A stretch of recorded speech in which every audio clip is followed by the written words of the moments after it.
Chittoor sub జైల్లో రిమాండ్లో ఉన్న YCP నాయకులను మాజీ మంత్రి రోజా ఇవాళ ములాఖత్లో పరామర్శించారు.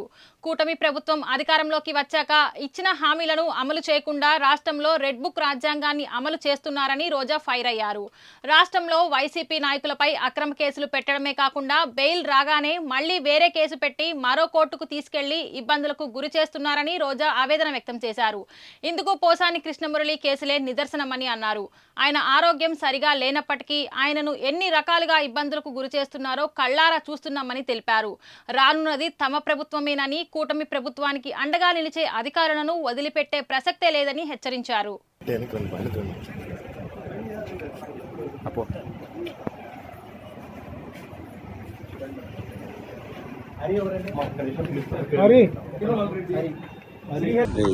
కూటమి ప్రభుత్వం ఈరోజు అధికారంలోకి వచ్చాక ప్రజలకి మంచి చేయాలి, రాష్ట్రాన్ని అభివృద్ధి వైపుకు నడిపించాలి, ప్రజలకి తాము మేనిఫెస్టోలో చెప్పిన ప్రతి ఒక్కటి అందజేయాలన్న చిత్తశుద్ధి లేకుండా కేవలం రెడ్ బుక్ రాజ్యాంగం అంటూ రాజ్యాంగానికి విరుద్ధంగా ఈరోజు వాళ్ళు తప్పుడు కేసులు పెట్టి వాళ్ళు చేస్తున్న హెరాస్మెంట్ చూస్తుంటే చాలా అసహ్యం వేస్తుంది.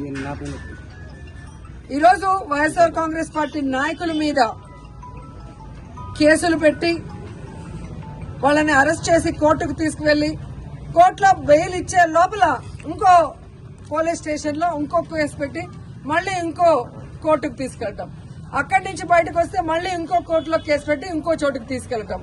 ఇది మనం కళ్ళారా పోసాని కృష్ణమురళి కేసులోనే మనం చూస్తున్నాం.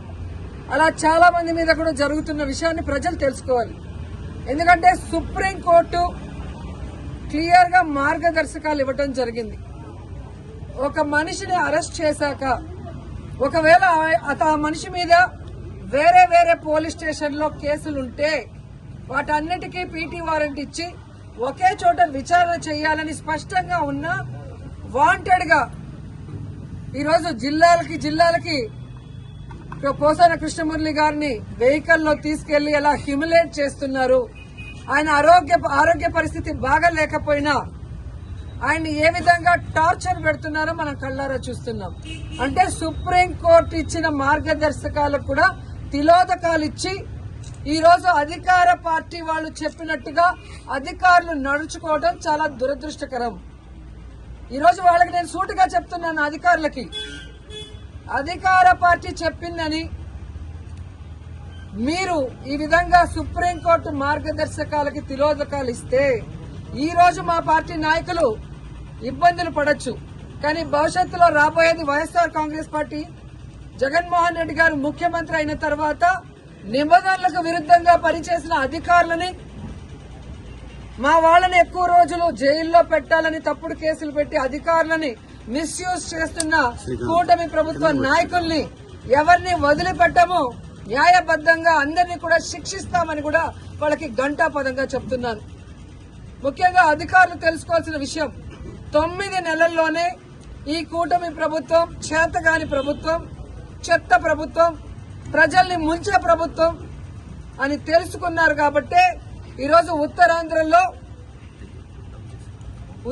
ఉపాధ్యాయులు ఏ విధంగా తెలుగుదేశం పార్టీ సపోర్ట్ చేసిన, కూటమి ప్రభుత్వం సపోర్ట్ చేసిన వ్యక్తిని ఎలా ఓడించారో అర్థమైతే రాబోయే జమిలీ ఎన్నికలైనా సాధారణ ఎన్నికలైనా అధికారంలోకి వచ్చేది వైఎస్ఆర్ కాంగ్రెస్ పార్టీ అనేది తెలుసుకోండి. ఇకనైనా అధికారులు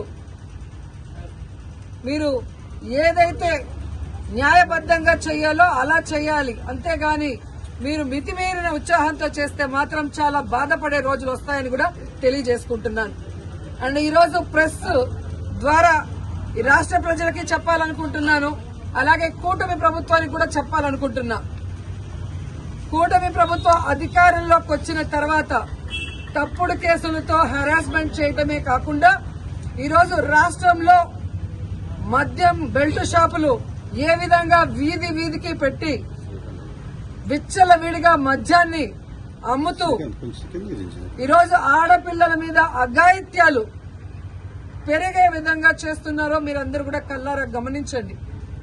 అలాగే ఈరోజు ఈ కూటమి ప్రభుత్వం అధికారంలోకి వచ్చిన తర్వాత ఈ ఆంధ్రప్రదేశ్ రాష్ట్రం గంజాయికి ఎలా అడ్డాగా మారిందో మీ అందరూ కూడా కళ్ళలో చూస్తున్నారు. ఈరోజు డ్రగ్స్ కూడా చంద్రబాబు నాయుడు నివాసం ఉంటున్న గుంటూరులో డ్రగ్స్ విచ్చలవిడిగా దొరుకుతున్నాయని అన్ని పేపర్లో మీరు చూస్తున్నారు అంటే ఈ ప్రభుత్వం, ఈ ముఖ్యమంత్రి సిగ్గుపడాలని కూడా ఈ సందర్భంగా తెలియజేసుకుంటున్నాను. ముఖ్యంగా పుత్తూరులో ఎడ్యుకేషనల్ హబ్, ప్రైవేటు ప్రభుత్వ ఇంజనీరింగ్ కళాశాలలు, డిగ్రీ కళాశాలలు, అలాగే మెడికల్ కళాశాల, ఆయుర్వేదిక్ కళాశాల, ఇలా ఎన్నో కాలేజీలు పుత్తూరులో ఉంటే ఈరోజు గంజాయికి అడ్డాగా మారింది. గతంలో కూడా తెలుగు యువత హరి అనే అబ్బాయి ఈ విధంగా విచ్చలవిడిగా గంజాయి అమ్ముతూ దొరికిన దాఖలాలు పుత్తూరులో మీకు కనిపించాయి. అదే వ్యక్తి వైజాగ్ లో దొరికాడు 28 కిలోలతో, అది కూడా మీరు గమనించారు. ఆ రోజుల్లో మేము పోలీసు వాళ్ళని ఇలాంటివి జరగకుండా తప్పు పనులు చేసే వాళ్ళని తరిమి కొట్టాం. కానీ ఈ రోజు ఎమ్మెల్యేనని చెప్పుకునే వ్యక్తి ఆడికి అమావాస్యకి ఒక రోజు కాన్స్టిట్యున్సీకి వస్తున్నాడే తప్ప గంజాయికి అడ్డాగా మారిన పుత్తూరుని, నగిరిని కాపాడటానికి ఏ రోజు ఆయన నాయకులు పని చేయలేదు. ఈరోజు ఎంతో నమ్మకంతో తల్లిదండ్రులు తమ పిల్లల్ని పుత్తూరు నగిరి కాలేజీలకు పంపిస్తే వాళ్ళు అక్కడ హాస్టల్లో ఉండి చదువుకుంటున్న వాళ్ళకి గంజాయి, డ్రగ్స్ అందుబాటులో తీసుకొచ్చి ఆ పిల్లల జీవితాలు నాశనం చేస్తుంటే ఆ ఎమ్మెల్యే పట్టించుకోవట్లేదు, అధికారులు పట్టించుకోకపోవడం దురదృష్టకరం. ఎందుకంటే మొన్ననే నగిరి రూరల్ ఎంకొత్తూరు హై స్కూల్లో పిల్లలు గంజాయి తాగి హెడ్ మాస్టర్ కాలర్ పట్టుకోవడం, ఆడపిల్లల్ని గిచ్చి ఏడిపించడం, టీచర్లని బూతులు తిట్టారని పెద్ద ధర్నా జరిగిన విషయం కూడా మీరందరూ కూడా గమనించుంటారు. సో ఈ విధంగా తెలుగుదేశం పార్టీ అధికారంలోకి వచ్చాక నేరస్తులకి ధైర్యం వచ్చింది. నేరాలు చేయడానికి ఏదో వాళ్ళకి లైసెన్స్ ఇచ్చిన విధంగా రాష్ట్ర వ్యాప్తంగానే కాకుండా నగిరిలో కూడా చాలా దౌర్భాగ్య స్థితిలోకి ఈ ప్రభుత్వం తీసుకెళ్లటం బాధాకరం. ఒక పక్క 100 రోజుల్లో గంజాయి అరికడతానని చెప్పి ముఖ్యమంత్రి గారు, హోమ్ మినిస్టర్ గారు చెప్తారు.